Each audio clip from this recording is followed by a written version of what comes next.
मित्रों, मैं doctor Pramod Mishra, Taylor, Shahjahanpur, Uttar Pradesh से। मित्रों, आज आप लोगों को रक्त मोक्षण के बारे में जानकारी देना चाहूँगा। रक्त मोक्षण की 4 तरीके से किया जा सकता है। जलौका के माध्यम से, आईवी सेट के माध्यम से, अथवा स्कैल्प बैन के माध्यम से, श्रृंगी और हिजामा या कपिंग के माध्यम से। रक्त मोक्षण में सबसे पहले जलौका के माध्यम से रक्त मोक्षण कराने का प्रयास करते हैं।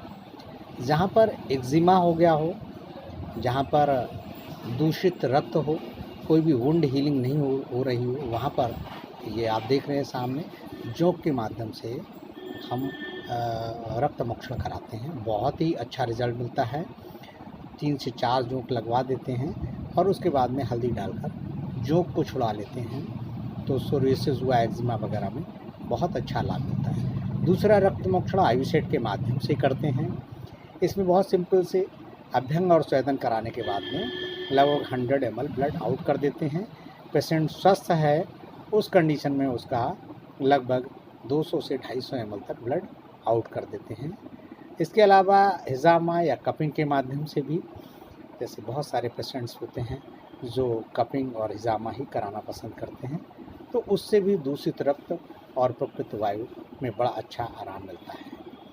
और एक पद्धति और होती है जिसमें श्रृंगी के माध्यम से, इसमें देख रहे हैं उनमें सींग का खोखला हिस्सा होता है, उसके माध्यम से भी करते हैं। और ये स्किन डिजीज़ में रक्त मोक्षण अत्यंत लाभकारी है। किन्हीं भी दवाइयों से ठीक नहीं हो रहा है, वहाँ पर लाभ मिलता है। अब रक्त मोक्षण का मतलब, जैसे रक्त मोक्षण यानी कि रक्त को निकालना। प्रश्न ये है, कहाँ पर रक्त को निकालकर हम किन किन बीमारियों को ठीक कर सकते हैं।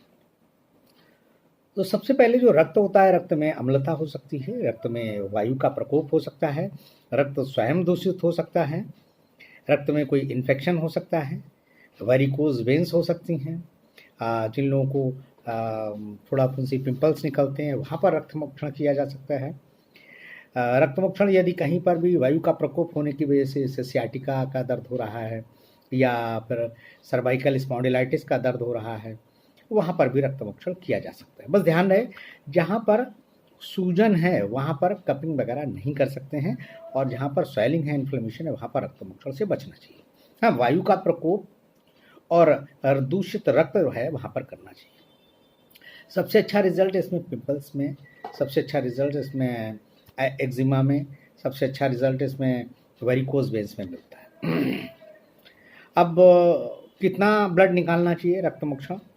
आईवी सेट के माध्यम से यदि हम निकालते हैं तो सबसे पहली चीज़ तो खाना खा के आना चाहिए व्यक्ति को। उसका बीपी चेक कर लें, उसका हीमोग्लोबिन टेस्ट करा लें। यदि नॉर्मल है तो फिर लगभग 100 to 200 ml तक अकॉर्डिंग टू जो भी पेशेंट का बलाबल है उसके अनुसार हम रक्त को बाहर निकाल सकते हैं। वेरिकोज वेन्स में वीकली भी हम 100 ml के हिसाब से निकाल सकते हैं, बशर्ते पेशेंट का जो हीमोग्लोबिन है 12 से 14 के बीच में है।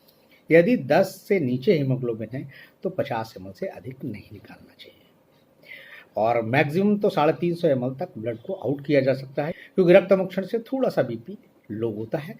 और रक्त मोक्षण करने के पश्चात तुरंत ही पेशेंट को कुछ न कुछ, जो 100 ml यदि रक्त निकाला है तो 100 ml उसको इलेक्ट्रॉल का पैकेट या इलेक्ट्रोकैम या फ्रूटी कुछ न कुछ पिला देना चाहिए, जिससे कि ब्लड वॉल्यूम जो थोड़ा सा कम हुआ है वो आपूर्ति उसकी हो।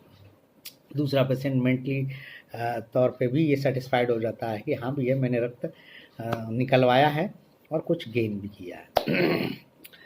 अब सबसे खास बात ये है, जैसे वेरिकोज वेन में हम रक्त मोक्षण करते हैं तो वहाँ पर हम वात रक्त की चिकित्सा करते हैं। सारे वाद्यासक, कैशोर गोगुलू और चोपचिन्नी आदि चूर्ण और त्रिफला आदि का प्रयोग कर सकते हैं। जोंक के माध्यम से रक्त मोक्षण करते हैं वहाँ पर जहाँ पर एक्जिमा है या आपको लगता है इन्फेक्शन, काला स्पॉट पड़ गया है, बहुत ज़्यादा दाँत खाज खुजली है, जो जोंक के माध्यम से भी कर सकते हैं।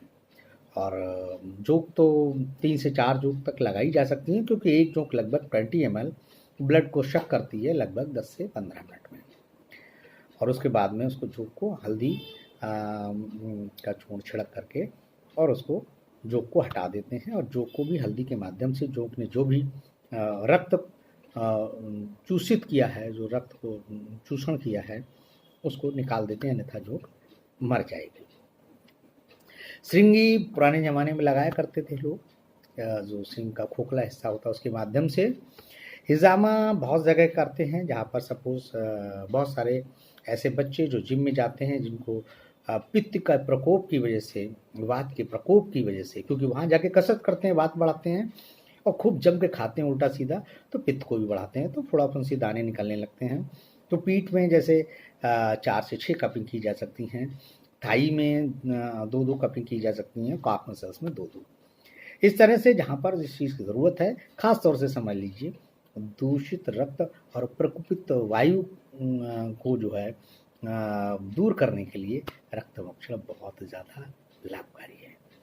तो ध्यान रखें, रक्तमोक्षण करने की जो प्रक्रिया है उसमें यदि बेहतर ये होगा कि पहले अभ्यंग और स्वेदन भी 5-5 मिनट करा दिया जाए, तब उस एरिया में जितना भी दूषित रक्त है उस तरफ प्रकोपित होगा। और जब हम आईवी सेट के माध्यम से या जलोका के माध्यम से या श्रृंगी के माध्यम से या फिर हम कपिंग या हिजामा के माध्यम से ब्लड को निकालते हैं, रक्त का मोक्षण करते हैं, बहुत अच्छे रिजल्ट मिलते हैं। साथ में वायु प्रकोप वाली दवाइयाँ या फिर पित्त प्रकोप है तो पित्त शामक दवाइयाँ चलाते हैं। कहाँ पर रक्त मोक्षण कराएं और कहाँ पर नहीं, तो सबसे पहली बात है जो व्यक्ति स्वस्थ हो, वात और पित्त का प्रकोप है, वहाँ पर करा सकते हैं। और हीमोग्लोबिन कम से कम 11 से 12 और 13 हीमोग्लोबिन होना चाहिए, वहाँ पर करा सकते हैं। और प्रेग्नेंट लेडी में, छोटे बच्चों में, बहुत ज़्यादा कमज़ोर लोगों में हीमोग्लोबिन ठीक भी हो तब भी रक्तमोक्षण कराने से बचना चाहिए। और कार्डियक डिजीज़ से भी सफ़र है, अस्थमैटिक भी है और अन्य कई व्याधियों से पीड़ित है, कैंसरस है, वहाँ पर रक्तमोक्षण से बचें। तो यहाँ पर रक्तमोक्षण कराने से फ़ायदे के बजाय नुकसान साबित होते हैं। नमस्कार, धन्यवाद।